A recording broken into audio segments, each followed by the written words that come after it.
afternoon and welcome to All Creatures Animal Hospital puppy class. My name is Gabby and I'll be here hosting our puppy class of puppy proofing your home today. Hopefully, I know last week we had some technical difficulties with me being able to share my PowerPoint, so I'm hoping today I'll be able to show. But I just kind of want to talk about this topic. I think it's super important to talk about puppy proofing because you don't really, I think about it, when you're having a baby or expecting a baby, you think about baby proofing your house. But you do need to puppy proof your house because there are a lot of things that if you haven't already experienced, you learn that you may lose some of your favorite either clothing items, shoes, carpets, things like that, that you need to kind of put away, especially during the potty training / teething process. So I just kind of wanted to talk about a couple of things and just kind of go through that, and hopefully these little tips and tricks help. I even had to cat proof my home. You can see one of my little cats behind me. She is not the bad one, but I do have another cat that loves to chew on cord, so we'll talk about cord protection. So, this isn't just for puppies or dogs. This can be for cats and other little critters that you may have at home as well. But as far as puppy proofing, there's a couple things, that we'll start off with. So, we'll kind of go through like rooms and stuff that, have a lot of things that we can talk about, as well as, just in general, there's things that are going to be throughout the whole entire house. It's not going to be designated to just one room, when it comes to puppy proofing. So with our, actually, I'll see if we're able to link my screen share.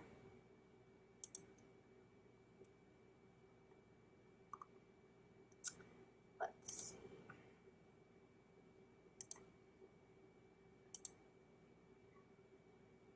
Let's see if I'm able to do it, but I might have to stop it and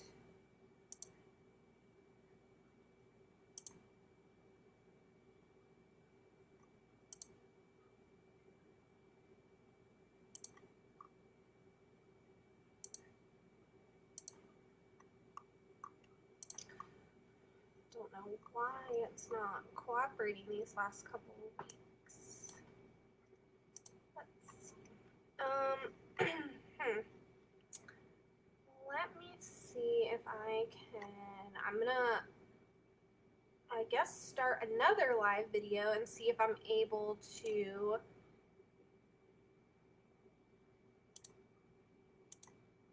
add that.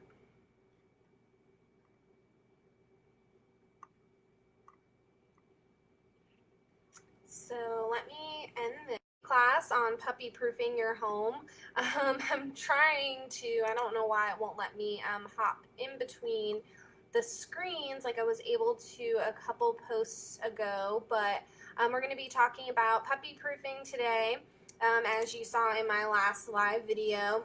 So I just had this little PowerPoint that I just think PowerPoints are great to do, and for people to visualize and see.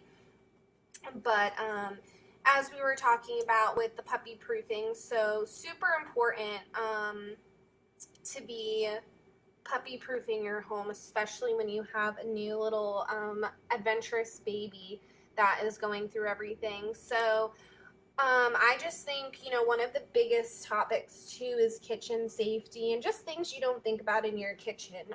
So a lot of human foods that our pups are,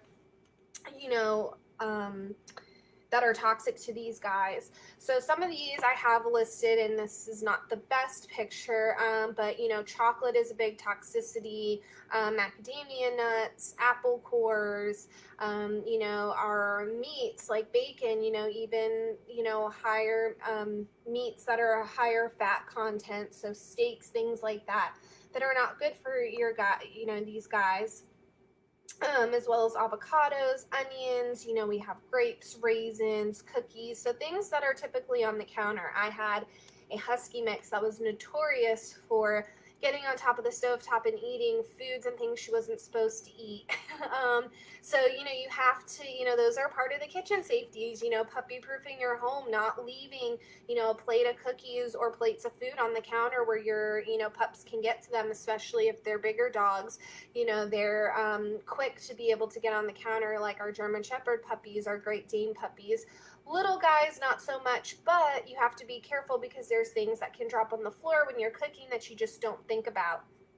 And they can get into something that can be very toxic. And it's, for some of these things, it's, nights at hospitalization, having to get them to throw up to get those, toxic foods out of their system as quickly as possible. So, definitely something you want to be mindful of.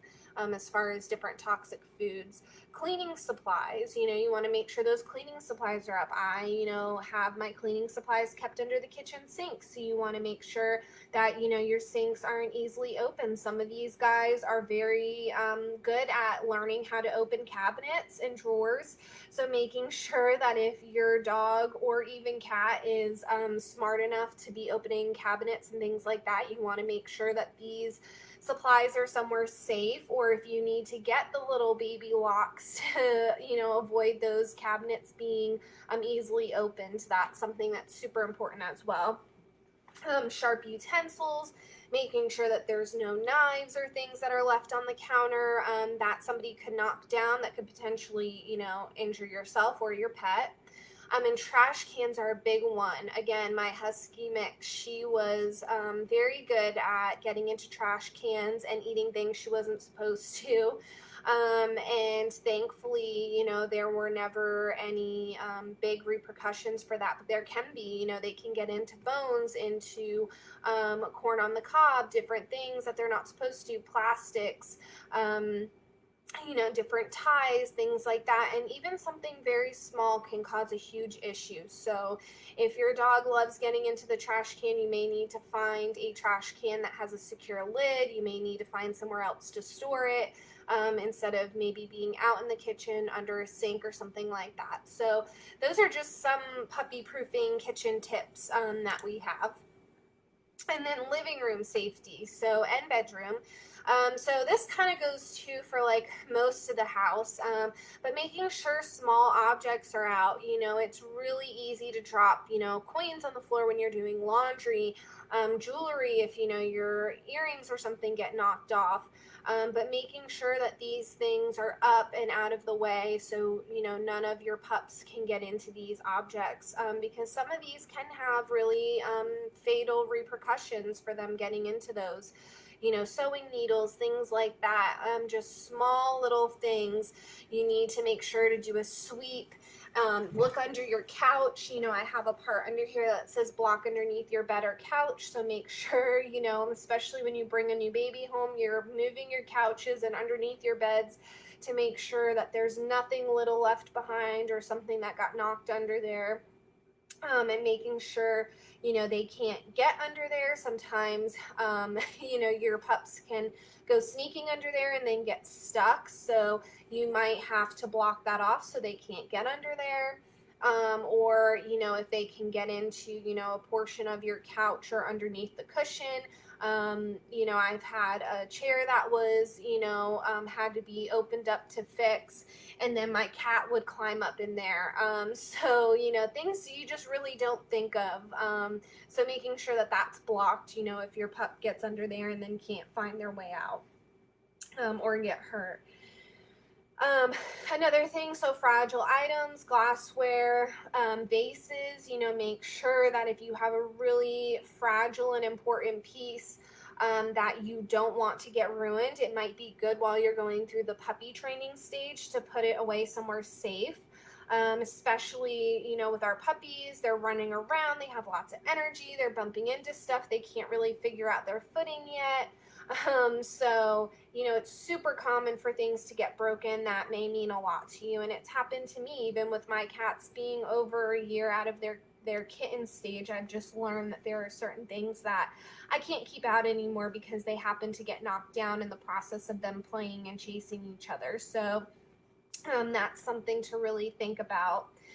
Cords from window blinds, so the little knobs at the end of the cords, they love to chew on those if they're in reach, so make sure that those are either pinned up somewhere where they can't get to them so they can't choke on, that piece if it happens to come off, or they do end up chewing the cord a little bit and get that knob off, that is very crucial. So making sure those are up.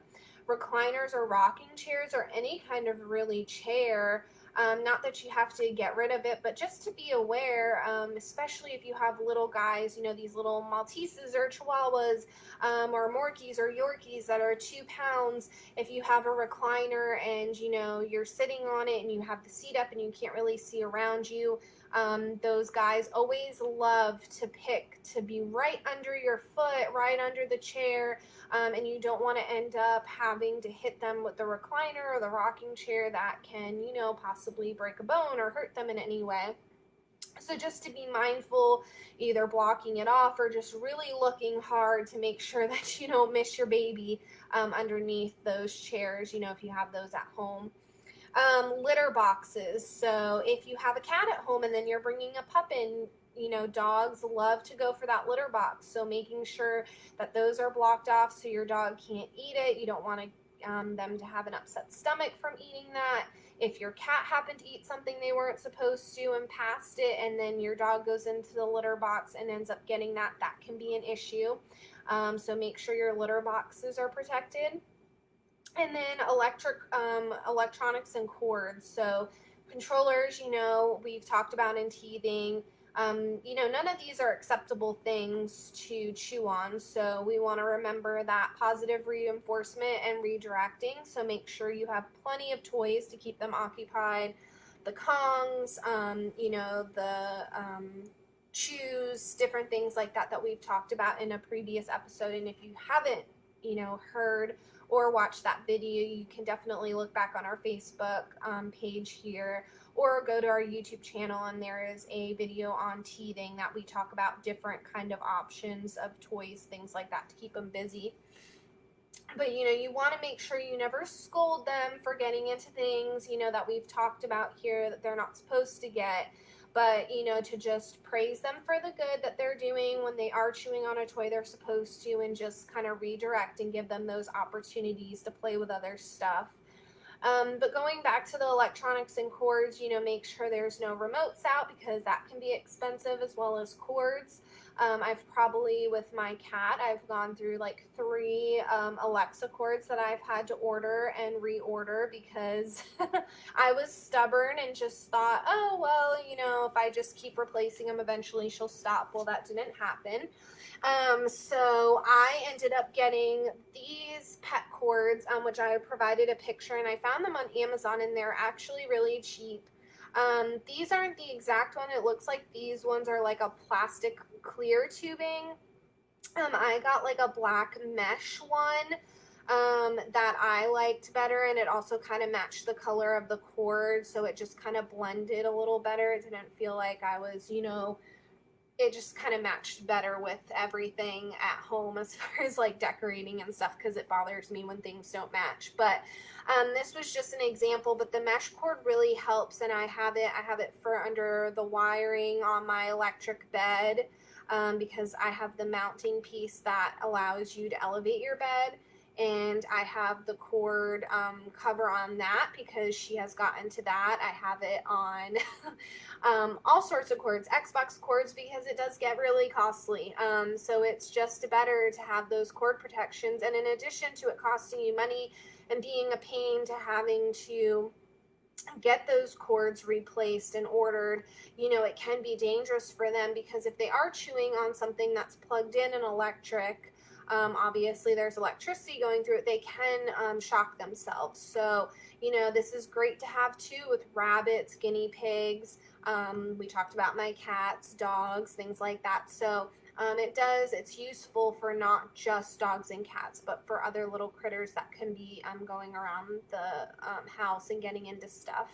So, and even cords, that may not be plugged in, either wrap them up and put them somewhere safe where they can't be reached, or make sure that they're covered properly so that they're not able to chew on them. So I just wanted to talk about, and I think this is a great example because you may have heard, if this has been talked about before with previous stuff or you've looked online, foreign body surgery is a big thing that happens when our dogs or cats get into something they're not supposed to. And this just kind of shows, like, if a dog happens to eat a tennis ball, and yes, this does happen, this is not something that would never happen. Either they get excited, especially our bigger dogs, they happen to swallow it. Having something that they're not supposed to be eating that doesn't digest the way it's supposed to, like food, can cause a blockage. So you can see where the tennis ball gets stuck, and it doesn't go through the bowel loops, and it causes your pet to not want to eat, to be nauseous, to vomit, to be really lethargic, things like that. So we don't, the tennis ball obviously isn't going to go through there, but, if you happen to have a sewing needle or something smaller that can go through the stomach and go through these intestines, it can cause damage and cause, tears, things like that. And this is not a very, inexpensive surgery. It's an expensive surgery. It's an emergency surgery, especially if it's not something that we can get them to throw up, and to hopefully get it out without having to do surgery. So to be able to avoid this as much as possible by, puppy proofing your home, it's really the best thing for your pet and for you, and not having to go through that stress. It can be very scary. And if you know that your pup is, very curious and getting into things they're not supposed to, there's different things you can do, basket muzzles to have when they're out on walks to just avoid them from being able to get stuff, because it happens. It's not something that sometimes you always catch. These guys are very quick to pick up stuff, and by the time you stick your hand in their mouth to get it out, it's gone and you have no idea what it is. But just to be aware and to try to do all that you can to prevent it is super important. I also found this, which I thought was a little cool, just kind of what is safe for your dog to chew. So we've talked about the veterinary oral, some of the chews. So we've talked about like the rawhide, the flat pieces, the regular ones that are rolled that are great. We've also talked about some Kong toys. They also have some other suggestions on, looks like a Planet Dog, rubber dog toys, Go Nuts chew toys. So those are all good for animals to obviously have and to chew on. And then there's some no's. So antlers, deer antlers are super, I guess, what's the word I'm looking for? I guess just very known to easily break off into really hard pieces and can splinter. Unlike a rawhide gets really soft as they chew and is easily to digest. An antler is like giving them a rock to chew on. So in addition to breaking teeth, if they happen to break a part off and eat it, that can splinter and cause issues. Obviously, natural bones, we were talking about bones out of the trash, those are not, meant to digest in dogs' systems. You shouldn't be giving them a bone from a ribeye or from, ribs. Pig ears are not really a great alternative. Nylabones are, some of them say they're digestible. Nylabones are great to chew on, but I just feel like, you should be cautious if they're chewing big bits of pieces off of them. Then it's probably best to switch to a Kong toy that's a little more indestructible. And then as far as like the hooves too, those are, should be cautious with those. And it talks about on here too, with the no list, it can fracture teeth, foreign body, which we just talked about, and the toys that can become lodged in the mouth or throat, so that can be an issue as well. So I think that was just a little great thing. And then we'll talk about a little bit too on the puppy proofing. I'll just pull this up because I don't think I'm able to show my face on here now.